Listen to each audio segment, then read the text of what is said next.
Hello everybody, my name is Richard and in this video I'm going to give you 2 tips to help make your YouTube shorts more engaging. Before we begin, I just want to mention that I am not a professional content creator or filmmaker or editor in any way. These are just 2 little tips I learned from just messing about on Adobe Premiere Pro and doing a little bit of research and experimenting, and I just thought I'd share them with you just in case it was of any use. Okay, to begin with, I've got Adobe Premiere Pro open just on the left-hand side. Here, I've just condensed some of the panels so that there's just more space on the screen. So over here, it's just a little bit less. No, here, over here, it's just a little bit less cluttered. Here is a short that is on my YouTube channel at the moment. I'm going to show you some things that I've learned, and then we'll go to my YouTube channel and you can see how it plays out.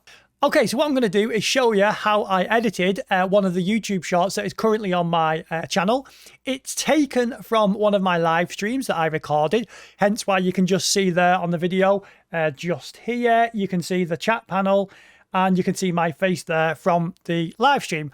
Now, in the old days, I would put the video on like this on the YouTube short and I'd go to Essential Graphics and maybe put some writing above or below, like so. Granny 2, and I'd put that near the top. So I'd put some text up above the video in the old days. This is the way I used to do it, just to fill out that black space at the top. And then I would add in another one below and at the bottom put something like jump scare moment. Now, which is what this is, it's a jump scare. Now, the problem is with that is it's all tiny. You can't see it. So why would you stay watching the short? You'd scroll down, you'd see it, and you'd be like, oh, I can't really see anything here. Not much is going on. It's not really that engaging. So later on, what I learned to do is just shuffle things around a bit so that you could see my face properly and see the video. What I would do is I would go to the video and bring up a second version of it onto the panel like that. So now if I scroll that down, we've got 2 versions of video at the same time. Now, it doesn't really matter about the sound. We don't need 2 sound panels. We just need 2 versions of the video. Now, what we can do here is just edit this so that you can see my face better. So let's make this bigger. Scroll that to the side. Now, there's probably professionals who know a better way of doing this, but I'm an amateur, remember, guys, so go easy on me. We scroll that down and we can start to see my face a little bit better there. So it just fills the top. So you can see my face there. And we've got the other one on the bottom here. Now, this, if this is the wrong way round, you'll find that they actually hide each other. So this one needs to be on the top layer above. Now, we have to cut a little bit of this off to make it kind of work, but we don't really need the text chat anyway, do we? So I will expand that up a little bit so it just fills that space. And you can have a little bit on at the side because it is a live stream. We don't have to really hide the whole thing, but we'll just nudge it out a little bit, move it down. And let's do it a little tiny bit more just so you can't see my face. And there you go. Now, it is cropped a little bit. However, that is a much more engaging image to look at. So if I play it now, you'll see. There you go. It just looks a little bit better than seeing a tiny image on the screen. Oh, I've cropped it. I've just realised something. You can see the top of my head is a little bit cropped. We can move it around a little bit, but you can just see it's just a little bit better to look at rather than on a box on the screen now. So next thing we need to do is link them all together because they're not linked at the moment. And if I move them round, they'll all go out of alignment. So I highlight them all and click on link. So now when I edit them, it will edit both video footage at the same time. So the video then, let's go back to about there. So this is a jump scare moment in Granny 2 from my live stream. Now, so if we watch it now, this is the build up to the jump scare. Nothing much is happening. Nothing much is happening. Oh, I'm stuck. What was that? It's not that intro. And then, and all of a sudden, oh no, she's there. Oh, big scare. What happened then? Big jump. Oh, did the spider bite me or something? Now, the problem is if you're scrolling through YouTube Shorts, you're not going to watch it if this first bit, there's nothing happening. You get bored. Oh, scroll to the next shot. There's no point.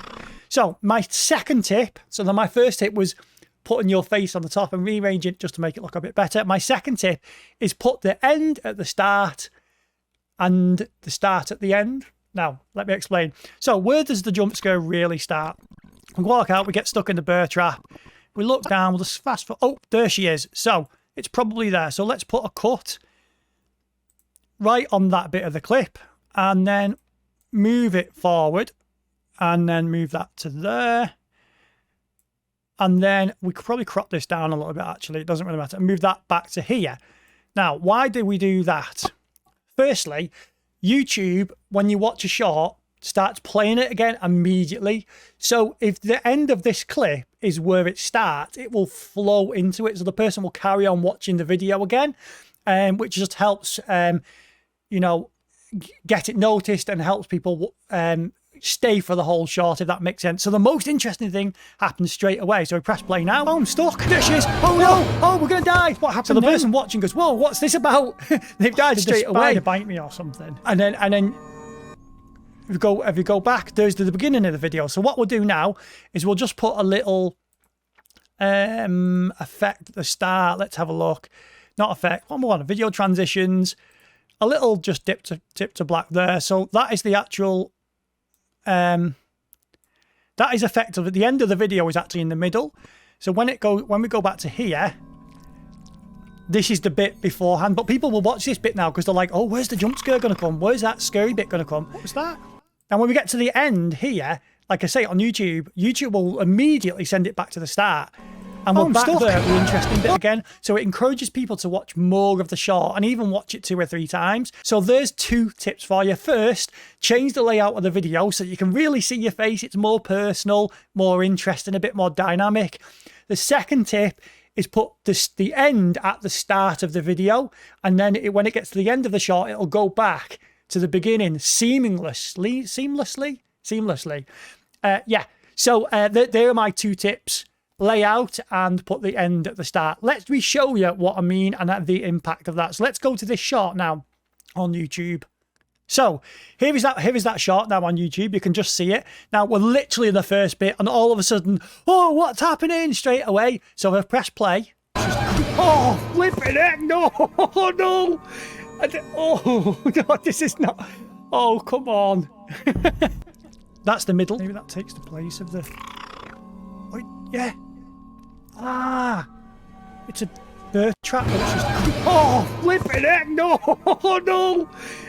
Oh, no, this is not, oh, come on. We're at the back, we're at the beginning of the shot there, and you didn't even notice the transition.